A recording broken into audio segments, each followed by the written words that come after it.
HBCUs are more than a trend. Yeah. We're forever a part of the culture. HBCU Pulse always has you on lock. From the shade room to your favorite news feed, and now on your TV and radio.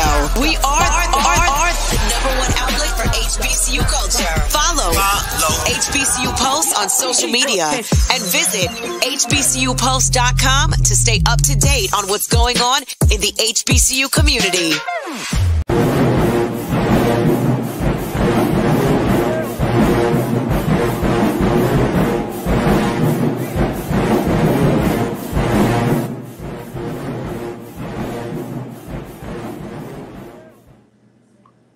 What's good? What's up, HBCU Pulse family? This is Destiny Kerr, a senior public health major hailing from the Show Me State herself, in attendance at the illustrious Xavier University, the top 6 HBCU.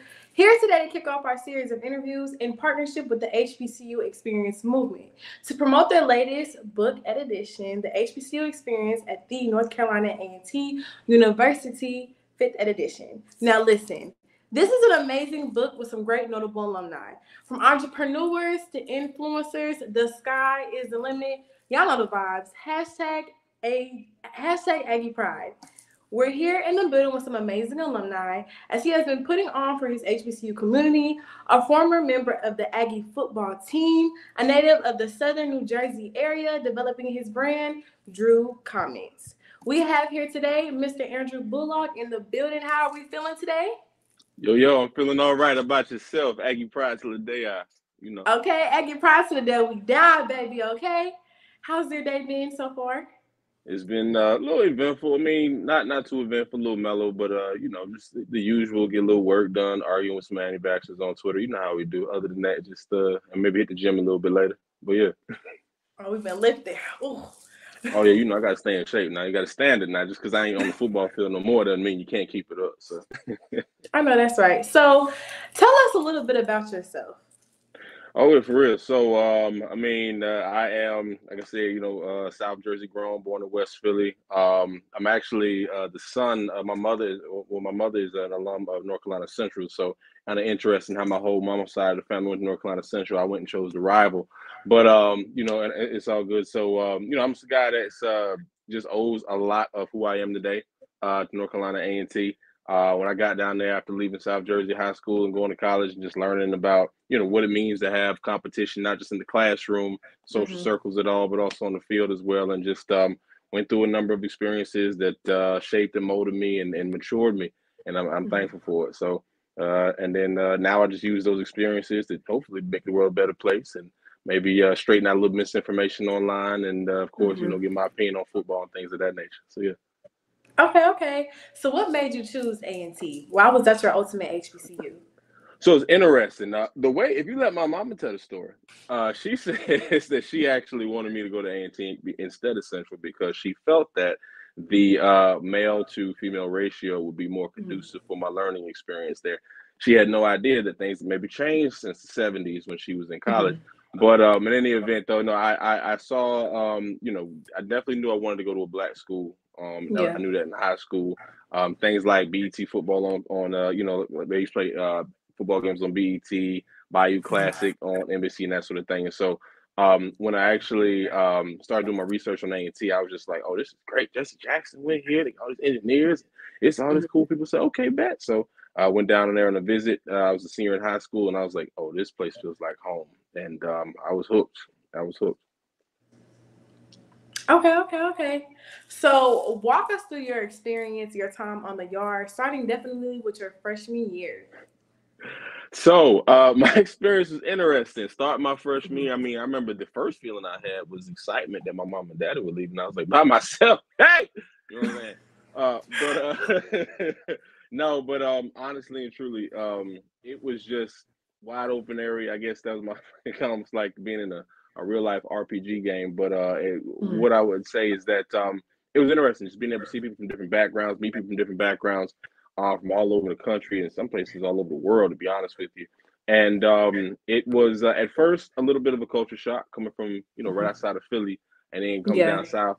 A little small culture shock there. But then once I got adjusted to that, The biggest shock was just being adjusted and learning like those social skills and understanding that people are different. Even my notions of what I thought black really was completely destroyed, because coming from South Jersey, you see it one area, and then you see black folk from everywhere: Mississippi, Texas, North Carolina, South Carolina. He's like, you know what? It's not just one thing. We're not a monolith. We're extremely diverse, and that opened my mind up. And so that's really how that moved about. But it was one of a very energetic young man who bounced off the walls, was kind of uncontrolled, to a young man who learned through some experiences and some wonderful friends that I met and still maintain along the way to kind of harness that energy and aim it in the right direction. And so I'd say it's been pretty efficient, pretty successful.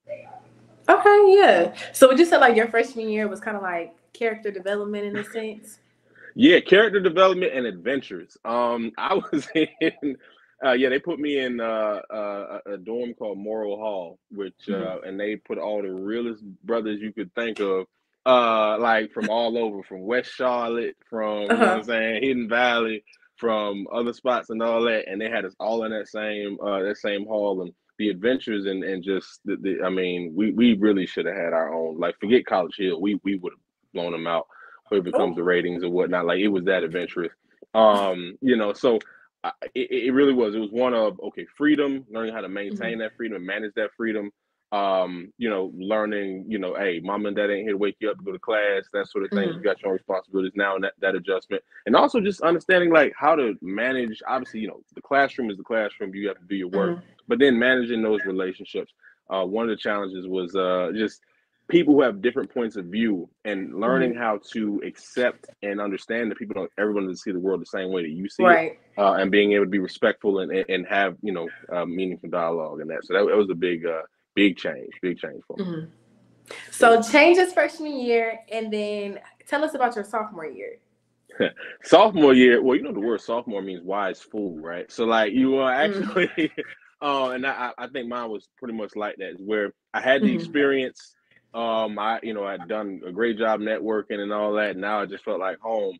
But there was still some learning to be doing. That foolish part of the wisdom, a little bit of wisdom was there, a whole lot of foolishness in there as well. And sophomore year was when I was able just to kind of understand, okay, we have to take a step forward.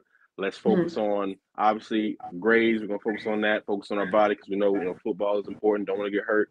The other thing is also fashion, because my freshman year, I was not too much of a fashion person. I didn't know what to put together. Listen, they got stories, man. I didn't know what to coordinate, nothing. I was wearing sweatpants all the time. At A&T, I ain't have it. I ain't have it, but over, some work and just being around just a group of brothers, man, to this day, who we still cool, who definitely sat down and was like, all right, Drew, we're going to do it like this. Sophomore year, I kind of call that the beginning of my metamorphosis, where I'm coming out that cocoon in a way, and now you're seeing a whole different version of me, who is confident in what he's doing, who's focused on what he's doing. And a lot of things are just going in a very planned way, and that guy was something else. That was the beginning of I guess Drew, that you see today. So how was football season sophomore year? Because you said you played football. So how was that? So not good. It was an interesting situation, man. We had lost a number of players just through just crazy circumstances and whatnot. So weren't a lot of wins at that time. But hey, learning experience and all of that. As a matter of fact, I actually ended up walking on right after that. So interesting time right there. But yeah, it was interesting. It was an interesting situation. Yeah. Okay. So we have our freshman year, sophomore year. So what about that junior year? Because I know for me, the junior year was that year. It was that year for sure.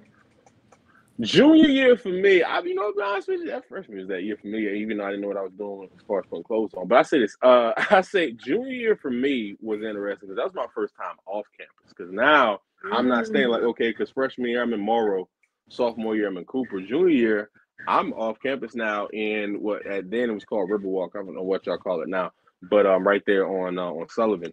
Now I got my own apartment. You know what I'm saying? And on top of that, I had the benefit of letting my mama come down and actually do my interior decorating. She actually does interior decorating on the side, so she had my apartment looking like HGTV. So like I had the spot, but I'm talking about like, like you go to a dude's apartment, you don't expect much. Little flat pillow and like that. No. I had plants. I had mirrors, full length mirrors. I had everything you can need. Entertainment center, actual furniture, vertical blinds with the all that full, dishes and all that. So now I'm sitting there like, okay, this is how you manage your own home. My first time out doing that.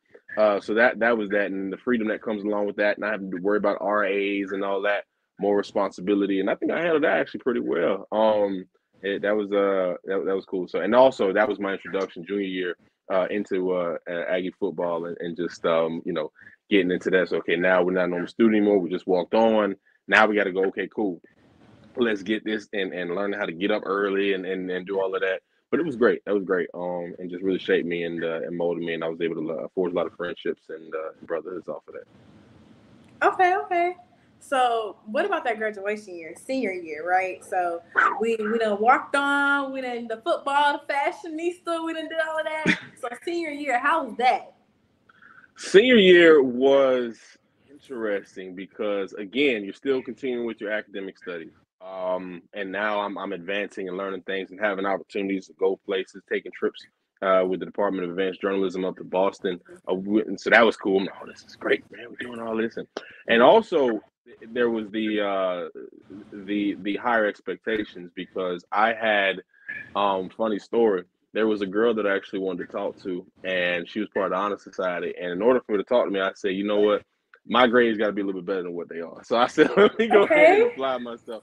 And so the year prior, actually, it started like really buckling down and just applying myself. Next thing you know, I was on the dean's list, and you couldn't tell me nothing while I'm on the dean's list. And so there was the other thing, just I had higher expectations I had for myself. That academic rigor was even higher, and felt like football was in the classroom as well. So managing that was a challenge, and also just kind of taking everything in, because I was like, this is going to be coming to an end. And but there was also part of me that said, look, man, I'm about done with this. I got to get out of here. So yeah, that's senior year was that, managing a relationship for the first time ever. And that I was always a bachelor in college up until senior year. Then I was like, let me go ahead and get this relationship stuff. Tell you something, stressful.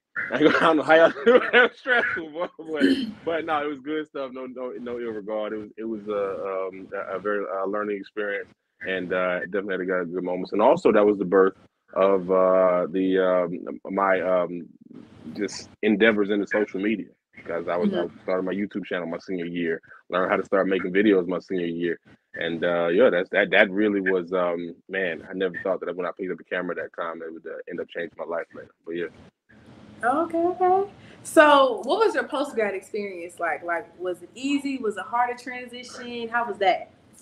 You gotta understand that when I graduated, though, we talking about 2009, we were hemorrhaging jobs. We were going through the Great Recession. You know what I'm saying? That was something. So that whole graduate and find a job. Yeah, all right. That was a little bit of a different experience. But that, I think the biggest shock of it, because I didn't have a job lined up when I had left A&T, was okay. I'm going to go back home and stay at my mama's house for a little bit.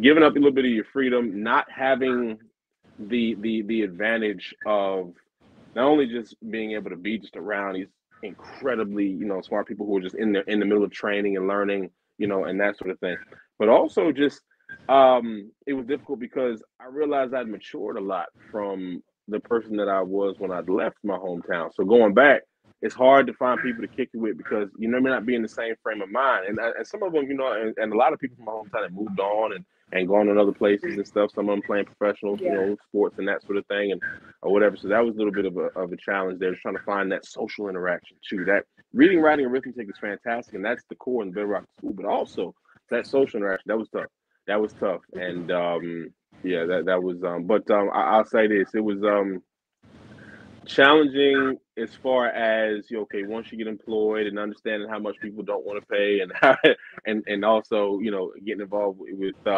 just budgeting and that sort of thing. But again, another part of the journey. So it was all worth it. Most definitely. So what would you tell like a senior who right now, like, okay, so for me, myself, right, I'm a senior, I'm about to have to go through post-grad and all of that. What would you tell somebody like me? Don't take a break. Go straight to grad school. So no, I would say if you're up for it, if it's on your map, I would say that. I would also say, look, this is the time to, if you have any ideas, anything you want to try within reason, you know what I'm saying? I would say go for it. Don't be afraid. Don't hold back. You are going to need that same, a level of naivete, almost like what you had when you were a freshman, to attack this Yeah. world. Because if you go in here, out here, and you are slow footing and trying to be careful, you're going to miss opportunities. I've learned, I would tell you that, hey, those lessons that you learn in the classroom, those group projects and those papers and all that, take that same energy, keep that same energy, like we say, and go ahead and apply that, when you get into this workforce, and because you're going to need it. And you're going to come across people the same way in school who may not agree with certain things you want to do. They are going, you may have some opposition, but you got to know who you are and whose you are, and attack. If you like it, but as a young person, for real though, if you have any ideas, anything on the side you want to work on, definitely, find an outlet, because burnout is real too. So just find that outlet. And for me, it was doing YouTube videos, and obviously, later on that manifested to something else. But find what you can do, and that's what I would say. Keep that energy. Definitely. Shout out for the info, because it was a need. Thank you. For sure. So how does it feel to be a featured author in the HBCU experience, the North Carolina A&T State University 5th edition? How does that feel? Well, I wasn't gonna get into it, but I'm just playing. Let me stop. No, honestly, no, it feels fantastic. It's an opportunity for me to just share a little bit of my story, and people can kind of get a glimpse of, okay, we understand Drews now. We see him, creating videos or whatever it is, and talking and doing all these things. But like, what kind of birthed that? What kind of started that? And I'm able to share just a little bit of really what made me into this persona that people see online now. Yeah, it's exciting. I was very happy to be a part of it. Okay. So tell us a little bit about your chapter specifically. Let's hear about that. So, not to ruin the moment, not to give about too much, but I will say this: it's about seeing growth. You get to see certain events that triggered.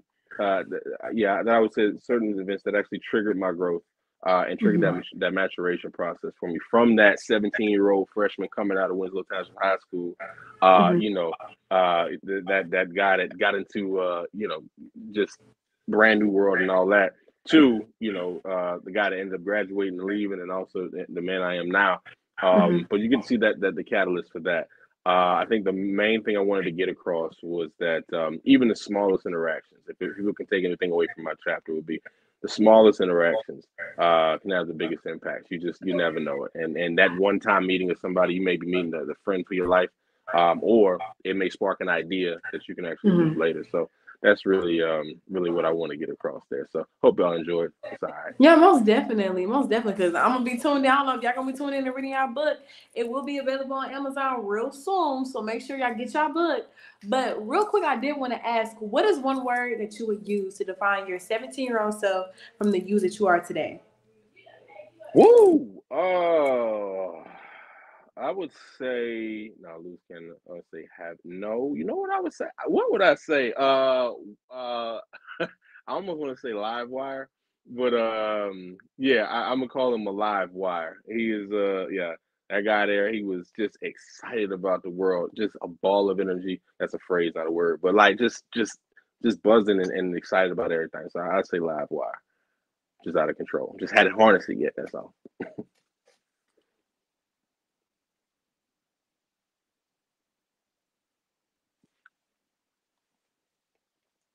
Wait, hold on. I think I actually lost your sound for a second. I'm sorry.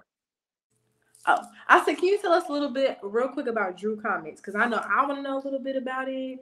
The social development process, all of that. For sure. So what's interesting? Drew Comics technically was actually born freshman year in Morrill Hall. Just at least the idea, but I'll say maybe born. He was conceived then. Let's try that. If we're going to just compare this to being, gestation and all that. It's funny because my freshman year, again, ball of energy, just talking and doing stuff. I would say the first thing that came to my mind. I didn't think before I talked. I would just say it. And some of the wildest things come out of my mouth. And so what would happen is the dudes on the hall would be like, Drew, what did you just say, Drew? Like, yo, this guy. And he was like, that's a Drew comment. Man, that's a Drew comment. Like, oh, this guy. I was like, yo, what's that? So they were like, oh, here come Drew, those Drew comments again. And so, I was just kind of known for that. Obviously, in my master's process at A&T, I learned how to harness that a little bit. And so it was less and less of that happening. But you fast forward to, I have a YouTube channel, started in 08.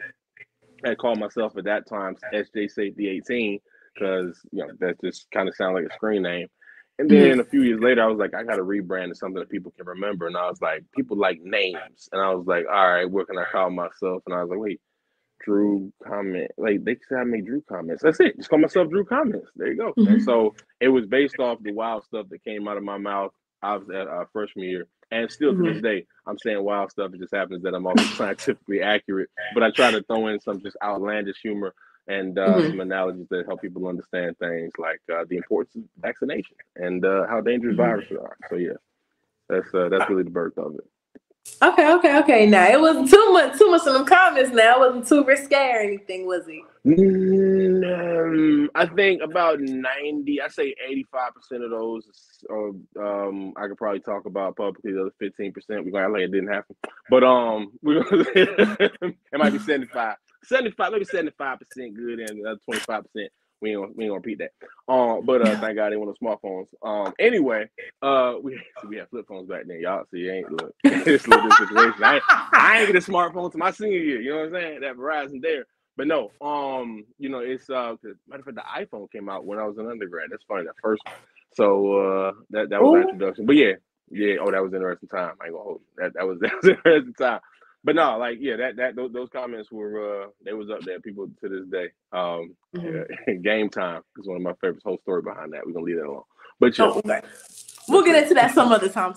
But sure. Thank you so much for coming on to the HBCU Post Live today. Where can we find you on social media, though? Real quick. So you can find me on. Oh yeah, you find me on social media. Search anywhere. If you search Drew Comments, I'm popping up. That's Twitter. That's Snapchat, even though I barely use it. TikTok, YouTube, Instagram. Just anywhere with it, you can find a video. You can find me Facebook. I'm there too. So yeah, Drew Comments. Just put that in DREWCOMMENTS. I will pop up. Okay, that's right. Yeah. After this, I'm gonna get on my Zoom. I'm gonna look up the name on the Instagram and do all of that. Make sure to stay connected. Make sure to follow, and y'all also make sure to follow too. Thank you so much again. It was great having you. Y'all make sure again to check out the book again, the HBCU Experience, the North Carolina A&T State University 5th edition, and you most definitely have a good one. Thank you for coming again. Indeed, Aggie Pride. You as well. All right. Like what you hear? Yeah. Subscribe to HBCU Pulse Radio on Apple Podcasts, Spotify, or wherever you get your podcasts. Also, head to HBCUPulse.com to stay up to date on what's going on in the HBCU community. Thank you for listening to HBCU Pulse Radio.